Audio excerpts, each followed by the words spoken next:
যত ইচ্ছে খোদা জাগাও তোমার ইশারাতে আমার শত ভাবনা খোদা ভাবাও তোমার করুণাতে আমার যত ইচ্ছে খোদা।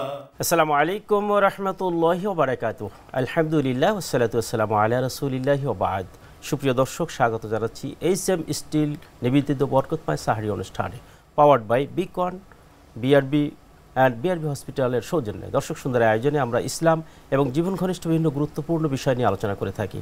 আর অনুষ্ঠানের শুরুতেই থাকছে মহাগ্রন্থ পবিত্র কোরআন কারীম থেকে তেলাওয়াত। আমার যত ইচ্ছে খোদা। أعوذ بالله من الشيطان الرجيم.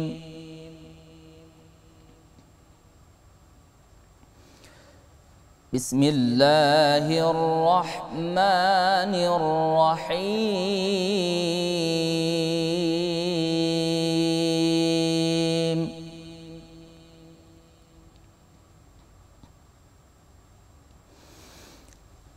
إن الذين سبقت لهم منا الحسنى أولئك عنها مبعدون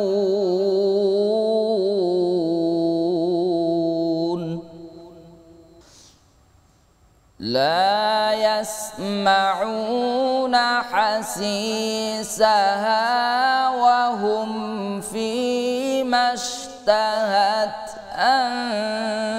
أنفسهم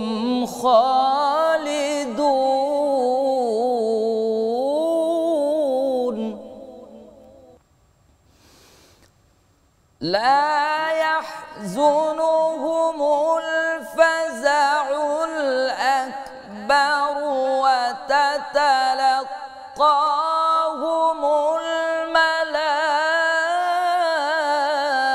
الملائكة هذا يومكم الذي كنتم توعدون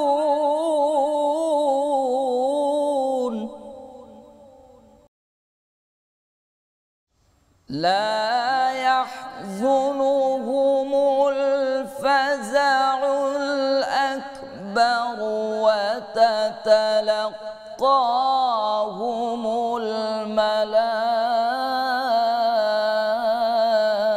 الملائكة هذا يومكم الذي كنتم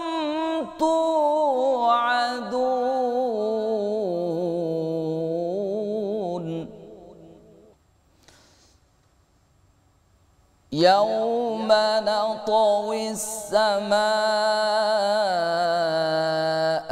كطي السجل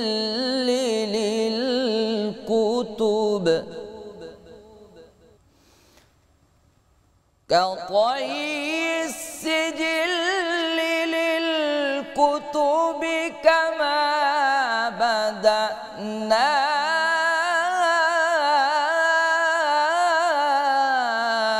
أول خلق نعيده وعدا علينا إنا كنا فاعلين. صدق الله العظيم.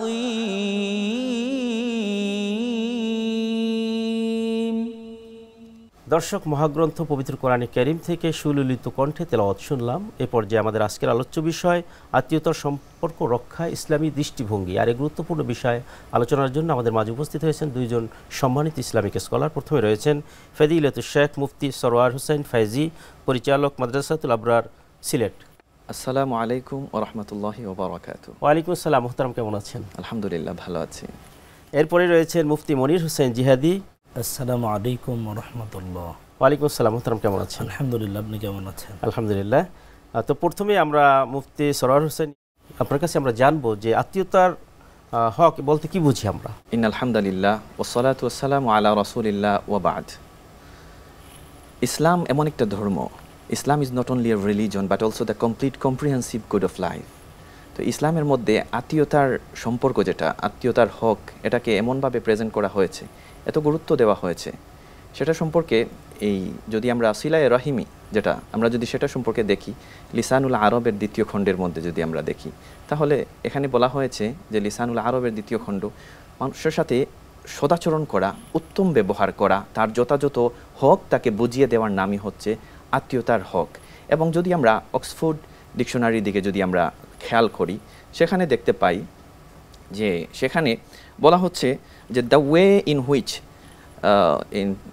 With a people or a groups or any countries, যে কোনো একজন মানুষের সাথে, যে কোনো একটা দেশের সাথে, তার আত্মীয় স্বজনের সাথে, সবার সাথে যে behave towards with each other, একে অপরের সাথে ভালো সম্পর্ক করা, ন্যায়সঙ্গত আচরণ করা, আত্মীয়তার হক, তাকে প্রাপ্য হকটা তাকে বুঝিয়ে দেওয়া, যেটা আমার আল্লাহ সুবহানাহু তাআলা পবিত্র কোরআনের মধ্যে খুব সুন্দর করে সূরা নিসার 36 নম্বর আয়াতে আল্লাহ সুবহানাহু তাআলা বলছেন, ওয়া'বুদুল্লাহা ওয়া লা তুশরিকু বিহি শাইআন ওয়া বিল ওয়ালিদাইনি ইহসানা ওয়া বিযিল কুরবা ইলা আখিরিল আয়া। আল্লাহ তাআলা বলছেন, ওয়া'বুদুল্লাহা ওয়া লা তুশরিকু বিহি, তোমরা আল্লাহর ইবাদত করো এবং তার সাথে কাউকে শরীক করো না। ওয়া'বুদুল্লাহা ওয়া লা তুশরিকু বিহি শাইআন ওয়া বিল ওয়ালিদাইনি ইহসানা, এখান থেকেই বোঝা যাচ্ছে আল্লাহ তাআলা প্রথমেই বলছেন be kind to your parents, তারপরে বলছেন অ্যান্ড ইয়োর রিলেটিভস, প্রথমে তোমাকে তোমাদের মা বাবার সাথে ভালো আচরণ, তারপরে আল্লাহ তাআলা এরপরেই এনেছেন আত্মীয় স্বজনের কথা। তাহলে মা বাবার পরেই আল্লাহ তাআলা বলছেন আত্মীয় স্বজনের সাথে ভালো সম্পর্ক রাখতে হবে, তাদের খোঁজ খবর নিতে হবে, তাদের সাথে সদাচরণ করতে হবে, তাদের সাথে ন্যায়সঙ্গত আচরণ করতে হবে। আপনি চমৎকার করে বলছিলেন। তো আমরা মোহতারাম শেখ আপনার কাছে আসবো যে আত্মীয়তার যে হকগুলো রয়েছে, মোহতারাম আত্মীয়তার হক কাকে বলে এটা বললেন, যে আত্মীয়তার হক সম্পর্কে কোরআন এবং সুন্নাহয় যে গুরুত্ব দেওয়া হয়েছে বড় যদি বলতেন। আলহামদুলিল্লাহ ওয়াসসালাতু ওয়াসসালামু আলা রাসূলিল্লাহি ওয়া বা'দ। সম্মানিত উপস্থাপক, সঞ্চালক, আপনাকে মোবারকবাদ জানাচ্ছি। কাছে দূরে দেশ এবং প্রবাস থেকে যারা দেখছেন তাদেরকেও মোবারকবাদ জানাচ্ছি। অত্যন্ত গুরুত্বপূর্ণ একটা টপিকে আমরা আজকে কথা শুনবো এবং বলবো, সেটা হচ্ছে আত্মীয়তার সম্পর্ক। আমার মোহতারাম দিনী ভাই চমৎকারভাবে বলছিলেন আত্মীয়তা বলতে আমরা কি বুঝি। বর্তমান সমাজে সবচেয়ে বেশি অবহেলিত যে বিষয়টা, সেটা হচ্ছে আত্মীয়তার সম্পর্ক। এ ব্যাপারে আল্লাহ তাআলা কোরআনুল হাকিমে একাধিক জায়গাতে আল্লাহ তাআলা গুরুত্ব আরোপ করেছেন। এটা কিন্তু আমাদের জন্য খুব সিনসিয়ার এবং সেনসিটিভ একটা বিষয়। ইসলামের মাঝে সবচেয়ে সংবেদনশীল একটা বিষয় হচ্ছে আত্মীয়তার সম্পর্ক। আল্লাহ সূরাত আন-নিসার প্রথম আয়াতে আল্লাহ তাআলা বলছেন, ওয়াত্তাকুল্লাহাল্লাযী তাসাআলুনা বিহি ওয়াল আরহাম ইন্নাল্লাহা কানা আলাইকুম রাকীবা। এখানে আল্লাহ তাআলা বলছেন, অর্থাৎ আত্মীয়তার সম্পর্কের ব্যাপারে তোমরা আল্লাহকে ভয় করো, আর আল্লাহ তাআলা তোমাদের সমস্ত কিছুকে পর্যবেক্ষণ করছেন। এছাড়াও আল্লাহ তাআলা সূরাতুল বাকারার 83 নম্বর আয়াতে আল্লাহ তাআলা বলছেন, ওয়াইদ আখাযনা মিসাকা বানি ইসরাঈলা লা তা'বুদুনা ইল্লাল্লাহ ওয়া বিল ওয়ালিদাইনি ইহসানা ওয়া বিযিল কুরবা ওয়াল ইয়াতামা ওয়াল মাসাকিন ইলা আখিরিল আয়া। এখানে আত্মীয়তা বলতে তো আমরা বুঝি যে হকটা দুই প্রকার, একটা হচ্ছে হকুল্লাহ, হকুল ইবাদ। হকুল ইবাদের ইবাদ big part, the biggest part of আত্মীয়তা মানে রিলেটিভ। এখানে আল্লাহ তাআলা হকুল ইবাদের পরে লা তা'বুদুনা ইল্লাল্লাহ, এরপর আল্লাহ তাআলা হকুল ইবাদের প্রথমে নিয়ে আসছেন পিতামাতার হক। পিতামাতার হকের পরে আল্লাহ তাআলা এর সাথে যেটা আল্লাহর পরে সবচেয়ে গুরুত্বপূর্ণ আত্মীয়তা হোক আর যেটাই হোক, সবচেয়ে গুরুত্বপূর্ণ পার্ট হলো পিতামাতার হক। এরপরের যে অবস্থানটা, এরপরের স্টেপে আল্লাহ তাআলা আত্মীয়তার হকের ব্যাপারে আল্লাহ তাআলা কথা বলেছেন। রাসূলুল্লাহ সাল্লাল্লাহু আলাইহি সাল্লামও কিন্তু স্পষ্টভাবে বলেছেন, সহিহ বুখারী মুসলিমে আছে, তিরমিজিতে আসছে যে লা ইয়াদখুলুল জান্নাতা কাতিউন অর্থাৎ আত্মীয়তার সম্পর্ক ছিন্নকারী জান্নাতে প্রবেশ করবে না।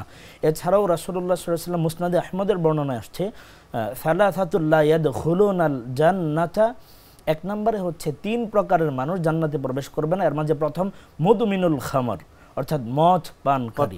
2 নম্বর হচ্ছে কাতিউর রহিম, মানে আত্মীয়তার সম্পর্ক ছিন্নকারী। এরপরে মুসাদ্দিকুম বিসিহর, অর্থাৎ জাদুতে যারা বিশ্বাস করে ওই সমস্ত মানুষ জান্নাতে প্রবেশ করবে না। জাদুবিদ্যা যারা জাদুবিদ্যা করে এবং এগুলাতে যারা ক্ষতি করে এগুলাতে যারা বিশ্বাস করে তাদের আল্লাহ তাআলা জান্নাতে প্রবেশ করতে পারবে না। গ্রাম অঞ্চলে তো আমাদের অধিকাংশ এলাকায় যেটা করা হয়, এটা পরিপূর্ণভাবে এটা যারা করবে এটা সঙ্গে সঙ্গে এরা ঈমান থেকে খারিজ হয়ে যাবে এবং জান্নাতে তারা প্রবেশ করতে পারবে না বলে রাসূলুল্লাহ সাল্লাল্লাহু আলাইহি ওয়াসাল্লাম সতর্ক করেছেন। এছাড়াও হযরত উকবা ইবনে আমর রাদিয়াল্লাহু তাআলা আনহু এবং আলী আসাদুল্লাহিল গালিব রাদিয়াল্লাহু তাআলা আনহু উভয় আল্লাহ রাসূল সাল্লাল্লাহু আলাইহি ওয়াসাল্লামকে সর্বশ্রেষ্ঠ আমলের ব্যাপারে প্রশ্ন করলে রাসূলুল্লাহ সাল্লাল্লাহু আলাইহি ওয়াসাল্লাম বলেছেন, শিল মান কাতাআকা ওয়াতি মান হারামাক ওয়া আ'রিদ আম্মান যালামাক। রাসূলুল্লাহ সাল্লাল্লাহু আলাইহি ওয়াসাল্লাম মুসনাদে আহমদের বর্ণনা, রাসূল সাল্লাল্লাহু আলাইহি ওয়াসাল্লাম বলেছেন, যারা ছিন্ন করে তাদের সাথে তোমরা তোমাদের সম্পর্ককে বন্ধনকে অটুট রাখো, সম্পর্ককে সমুন্নত রাখো। শিল মান কাতাআকা, যে সম্পর্ক ছিন্ন করে তার সাথে সম্পর্ক বজায় রাখতে হবে। স্যার, আপনারা দেখছেন এইচএম স্টিল বরকতময় সাহারি powered by Beacon and BRB হসপিটালের সৌজন্যে। মোহতারাম, আপনি যে বিষয়ে আলোচনা করতেছিলেন। জি, এখানে স্পষ্টভাবে আমরা আত্মীয়তার সম্পর্কের ব্যাপারে কথা বলছিলাম। এছাড়াও আব্দুল্লাহ ইবনে সালাম রাদিয়াল্লাহু তাআলা আনহু উনি বলেন, রাসূল সাল্লাল্লাহু আলাইহি ওয়াসাল্লাম যখন মক্কা থেকে হিজরত করে মদিনাতে আসলেন, মদিনার মানুষেরা যখন বলাবলি করছিল একজন মানুষ মদিনায় আগমন করেছে যে নিজেকে নবী দাবি করছে, উনি বলেন, আমি মানুষের কথায় আমার মনে কৌতূহল জাগার ফলে আমি দেখতে গেলাম মানুষটা দেখতে কেমন।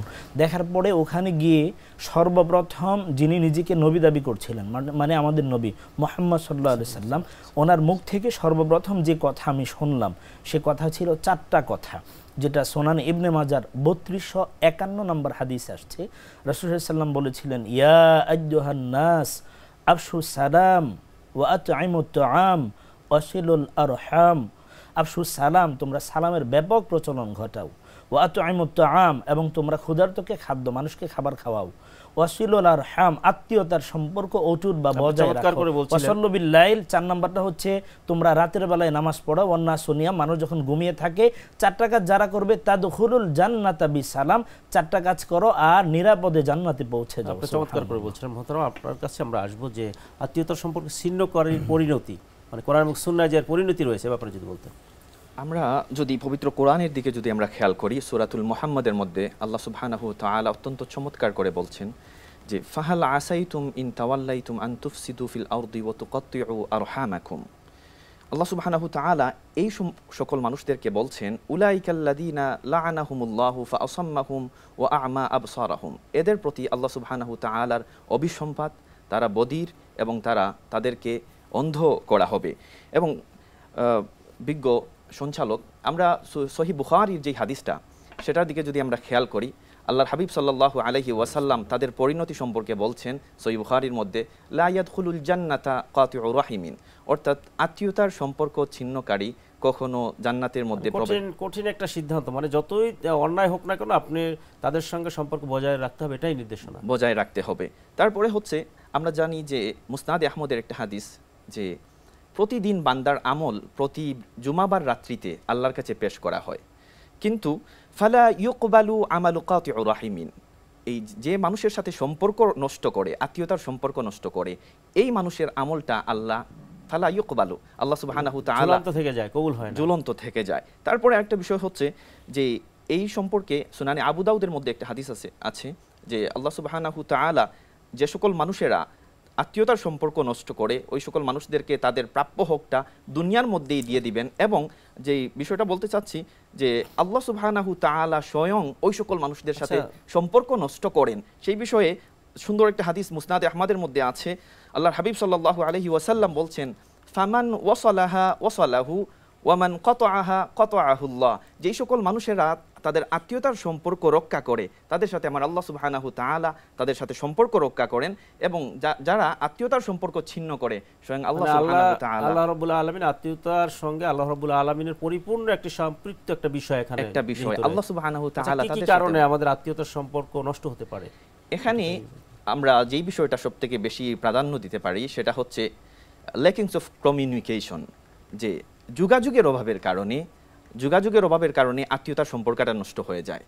তো সেখান থেকে আমরা যদি দেখি আত্মীয়তার সম্পর্ক, সেই বিষয়টা কি আমাদেরকে জানতে হবে। যেমনভাবে নামাজ একটা ইবাদত, রোজা একটা ইবাদত, ঠিক তেমনভাবে আমার আল্লাহ সুবহানাহু তাআলার পক্ষ থেকে একটা বিধান আমাদের উপরে দিয়েছেন, আমরা যেন ওয়াবুদুল্লাহ লা তুশরিকু বিহি শাইআন ওয়া বিল ওয়ালিদাইনি ইহসানা ওয়া বিদিল কুরবা, মা বাবার সাথে যেমনভাবে ভালো আচরণ, আত্মীয়দের সাথে ভালো আচরণ, তো এটা স্বয়ং আল্লাহ সুবহানাহু তাআলার পক্ষ থেকে ইবাদত, একটা রুটিন করে খোঁজ খবর নিতে হবে তাদের। আল্লাহর পক্ষ থেকে একটা ইবাদত অবধারিত করা হয়েছে। এই ইবাদত জেনে আমাদেরকে এই আত্মীয়দের সাথে ভালো আচরণ করতে হবে। আমরা দেখি সমাজের মধ্যে গিভ এন্ড টেক, অর্থাৎ আমি আমার আত্মীয়র সাথে এত ভালো আচরণ করলাম কিন্তু ওর কাছ থেকে আমি ফিডব্যাক পেলাম না, এই মন মানসিকতা আমরা নেই। কিন্তু এই জিনিসটা আমাদেরকে বাদ দিতে হবে।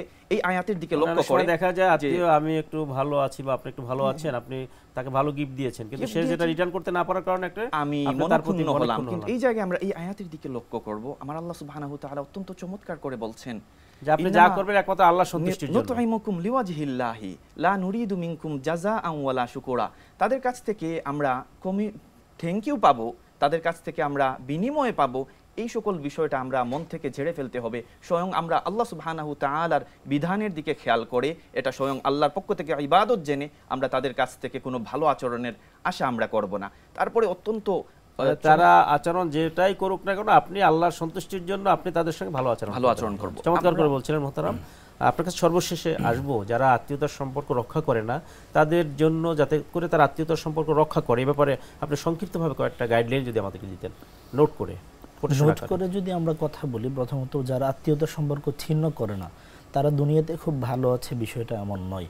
রাসূলুল্লাহ সাল্লাল্লাহু আলাইহি ওয়াসাল্লাম বলেছেন, যে ব্যক্তি চায় যে তার রিস্ক বৃদ্ধি পাক এবং তার হায়াত আয়ুষ্কাল বৃদ্ধি পাক। অনেক সময় আমরা দেখি আমাদের ফ্যামিলিতে শাশুড়ি এবং বউ শাশুড়ি একটা ঝগড়া হয়, তো মূলত এটা উভয়ের ইসলাম না বোঝার কারণ একমাত্র হচ্ছে ইসলামিক নলেজ, প্রপার নলেজ না থাকাটাই এখানে আমরা যুক্তিযুক্ত কারণ মনে করি।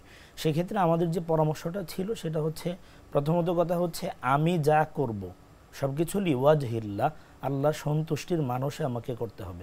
কেউ আমার সাথে ভালো কথা বলুক আর না বলুক, আত্মীয়তার সম্পর্ক যেহেতু আল্লাহ তাআলা এটাকে খুব গুরুত্ব দিয়েছেন এবং এটাকে গুরুত্ব এমনভাবে দেওয়া হয়েছে যে আত্মীয়তার সম্পর্ক যারা বজায় রাখবে ওই সমস্ত মানুষদেরকে আল্লাহ তাআলা আয়ুষ্কাল পর্যন্ত বাড়ায় দেবেন। আয়ুষ্কাল বাড়ানোর অর্থটা কি? অর্থটা হচ্ছে আল্লাহ তাআলা এদের হায়াতে বারাকা দিয়ে দিবেন। কারণ মানুষের আয়ুষ্কাল তো নির্ধারিত, লিকুল্লি উম্মাতিন আজাল ফাইদা জা আজালুহুম লা ইস্তাখিরুনা সাআ ওয়া লা ইস্তাকদিমুন।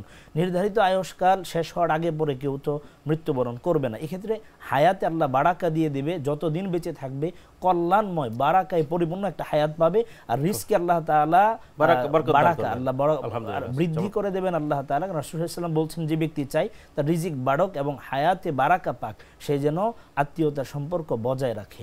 অতএব আমাদের দুনিয়ার সবচেয়ে বড় সুফল হচ্ছে যে আমরা হায়াতে বারাকা পাবো, রিস্কে আমরা অনেক বেশি পরিমাণ রিস্কের প্রশস্ততা আমরা অনুভব করতে পারবো।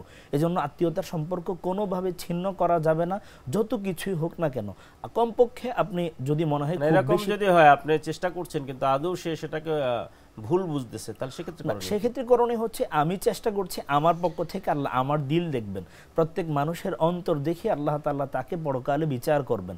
আমার অন্তরে যদি থাকে তার সাথে হৃদ্যতাপূর্ণ সম্পর্ক, সহমর্মিতা সম্পর্ক রক্ষা করার থেকে যদি তার যদি জীবন নাশ বা এরকম যদি শত্রুতার কঠিন আশঙ্কা, জীবন নাশের সম্ভাবনা যদি হয়ে যায় সেক্ষেত্রে আবার ইসলামের দ্বারস্থ হওয়া লাগবে। কারণ জীবন নাশের ক্ষেত্রে তো এটা উজর হয়ে যাবে, উজরের ক্ষেত্রে তো মাসআলার ভিন্নতা আছে। অনেকে আছে যে শুধু মেয়ে আছে, কিন্তু দেখা যায় চাচাতো ভাই বা অন্য বেঁচে আছে, তখন দেখা যায় যে এরা তাদের জমি গ্রাস করার জন্য তাদের সঙ্গে একটা সম্পর্ক করলো, কিন্তু এটা তাদের মৃত্যুর কারণও হতে পারে। এরকম যদি হয়, মৃত্যুর কারণ যদি হয় সে বিষয়টাকে আগে, সম্ভাব্য বিষয়টাকে আগে নিরীখ করে বের করে এরপর এটা থেকে বাঁচার জন্য যে ধরনের শরিয়া সম্মত পলিসি আছে সেটা গ্রহণ করা লাগবে, ইসলাম সম্মত পলিসি গ্রহণ করা লাগবে।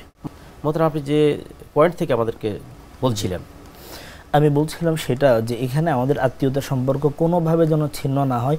আর আপনি বলছিলেন জীবন নাশের সম্ভাবনা যদি হয়, যে আত্মীয়তার সম্পর্ক যদি আমি সমুন্নত বা অক্ষুণ্ণ রাখতে চাই, সেক্ষেত্রে যদি আমার জীবন নাশের সম্ভাবনা থাকে, সেক্ষেত্রে ইসলামের আলোকে এটাকে আপনাকে নিরিখে, ইসলামের নিরিখে এটাকে বের করে বাঁচার জন্য পলিসি অবলম্বন করা লাগবে। এছাড়াও আল্লাহ তাআলা 13 নম্বর সূরা রদের 21 নম্বর আয়াতে আল্লাহ তাআলা উলুল আলবাব মানে জ্ঞানী মানুষদের পরিচয় দিতে গিয়ে বলছেন আল্লাযীনা ইয়াসিলুনা মা আমারাল্লাহু বিহি আইয়ুসাল। আমরা অনেকেই দেখি এতিমের সম্পদ, এতিম বলতে যে চাচা হয়তো ইন্তেকাল করেছে, চাচার আর কেউ নেই, একটা সন্তান আছে বা দুইটা সন্তান আছে ছোট, হ্যাঁ, তো এদের সম্পদ অনেক সময় দেখা যায় যে অন্য চাচা বা অন্য ভাতিজারা এটা মানে তাদেরকে হরণ করতে চায়, হ্যাঁ, এবং তো সেক্ষেত্রে করণীয়, সেক্ষেত্রে চাচার যে ভাতিজার যে হকটা আছে ভাইয়ের ছেলে বা বোনের, সে হকটাকে সে তার মাঝে ফিরিয়ে আনার জন্য, হককে নিজের মাঝে হককে আদায় করার জন্য লড়াই করতে পারবে, কোনো অসুবিধা নেই। কিন্তু চাচার সাথে যে একটা সৌহার্দ্যপূর্ণ সম্পর্ক,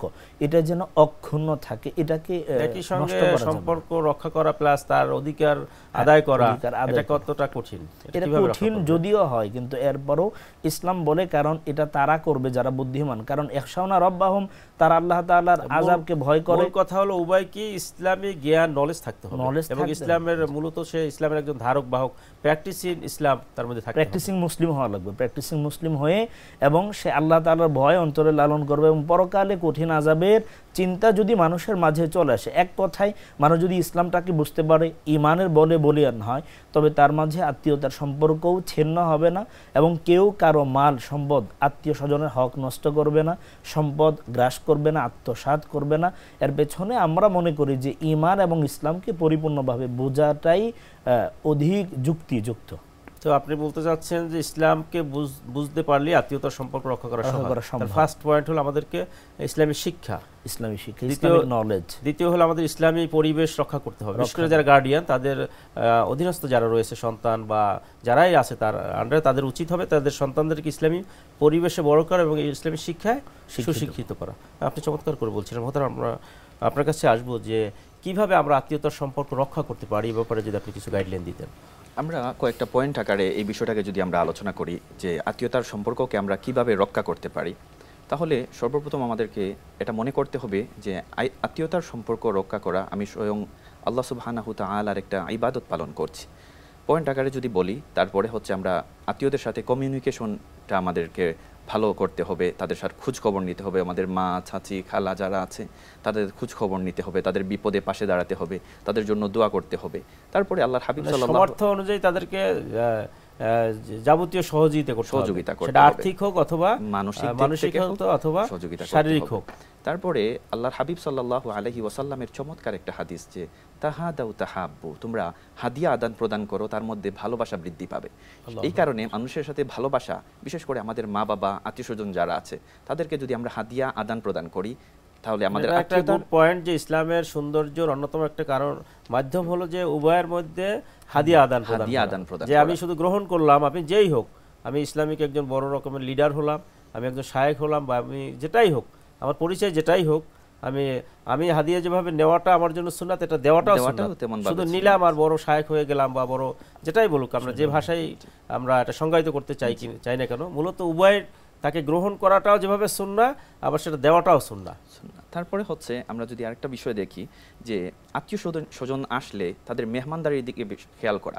আল্লাহর হাবিব সাল্লাল্লাহু আলাইহি ওয়াসাল্লাম অত্যন্ত চমৎকার করে বলেছেন। আমি এখানে একটা বিষয়, আমাদের সমাজে একটা ব্যাধি যে অনেক সময় মেয়েরা, অনেক ক্ষেত্রে, আবার সবাই না, যে যারা স্ত্রী আর কি, স্ত্রীরা দেখা যায় অনেক সময় তার আত্মীয় স্বজন যারা আছে, তার পারিবারিক, তার রিলেটেড, অনেক সময় তাদের সঙ্গে ভালো ব্যবহার করে, তাদের সঙ্গে তাদের আয়োজনটা ভালো করে, অথচ ছেলের দিকে, তার স্বামীর দিক থেকে আত্মীয় স্বজন আছে, তাদের দিক থেকে কিন্তু তারা সম্পর্কটা ওইভাবে অতটা ক্লিয়ারলি অতটা রিসিভ করে না, এবং অনেক সময় বিরক্তি বোধ করে। ব্যাপারে যদি বলতে, এই ক্ষেত্রে আমাদেরকে ওই মেহমানের সূত্র যেটা এই হাদিস থেকে আমাদেরকে দেখতে হবে। আল্লাহর হাবিব সাল্লাল্লাহু আলাইহি ওয়াসাল্লাম এত দৃঢ় ভাষায় বলছেন যে মান কানা ইউমিনু বিল্লাহি ওয়াল ইয়াউমিল আখির, যে ব্যক্তি আল্লাহ এবং কিয়ামতের আখিরাতের দিবসের প্রতি বিশ্বাস রাখবে, ফালিয়ুকরিম দাইফা, সেজন্য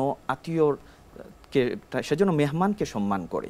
তাহলে মেহমান সে হতে পারে তার স্ত্রীর পক্ষের, স্বামীর পক্ষের, যে কোনো মেহমান বাড়িতে আসলেই তার পরিচয় হচ্ছে শুধুমাত্র মেহমান। মেহমানকে সে আল্লাহ রাব্বুল আলামিনের পক্ষ থেকে হাদিয়া হিসাবে যদি সে গ্রহণ করতে পারে এবং এটা ইবাদতের একটি মাধ্যম হিসাবে রিসিভ করতে পারে, তাহলে সেটা তার পরকালীন দুনিয়াবি এবং পরকালীন উভয় শান্তির কারণ হবে, শান্তির কারণ হবে। তারপরে এখানে ঈমান রক্ষার একটা বিষয় আছে। আল্লাহর হাবিব বলছেন, মান কানা ইউমিনু বিল্লাহি ওয়াল ইয়াউমিল আখিরি ফালইউকরিম দাইফা, যে যদি ঈমান যদি থাকে, মানে ঈমান পার্ট অফ ঈমান, ঈমান। তারপরে হচ্ছে আমরা অনেক সময় দেখি বিভিন্ন কারণবশত আমাদের আত্মীয়তার সম্পর্ক ছেদন যেই জায়গায় হয়, ছোট্টখাট্ট একটা বিষয় থেকে আমরা মানুষকে ক্ষমা করতে জানি না। এই যে ক্ষমার যেই গুণ, যেটা মানুষের ভিতরে রাগ পুষে রাখা, হিংসা পুষে রাখা, এটার কারণে ইট বার্নস ইয়োর সেলফ, এটা নিজেকে ধ্বংস করে দেয়। এই কারণে আল্লাহ সুবহানাহু তাআলা পবিত্র কোরআনের মধ্যে এই ক্ষমার বিষয়ে এবং উদারতার বিষয়ে আল্লাহ ওয়াল আফিনা আনিন নাস, আল্লাহ সুবহানাহু তাআলা বলছেন মানুষকে ক্ষমা করতে হবে, মানুষকে রহম করতে হবে। এই কারণে বলছেন করু মেহেরবানি তো আহলে জমি পর, খোদা মেহেরবা হোগা তো আহলে বাড়ি পর। অর্থাৎ তুমি যদি জমিনের তোমার প্রতিবেশী যারা আছে, আত্মীয় স্বজন যারা আছে, তাদের প্রতি ইরহামু মান ফিস সামাওয়াতি ইয়ারহামুকুম মান ফিল ইরহামু মান ফিল আরদি ইয়ারহামকুম ফিস সামা।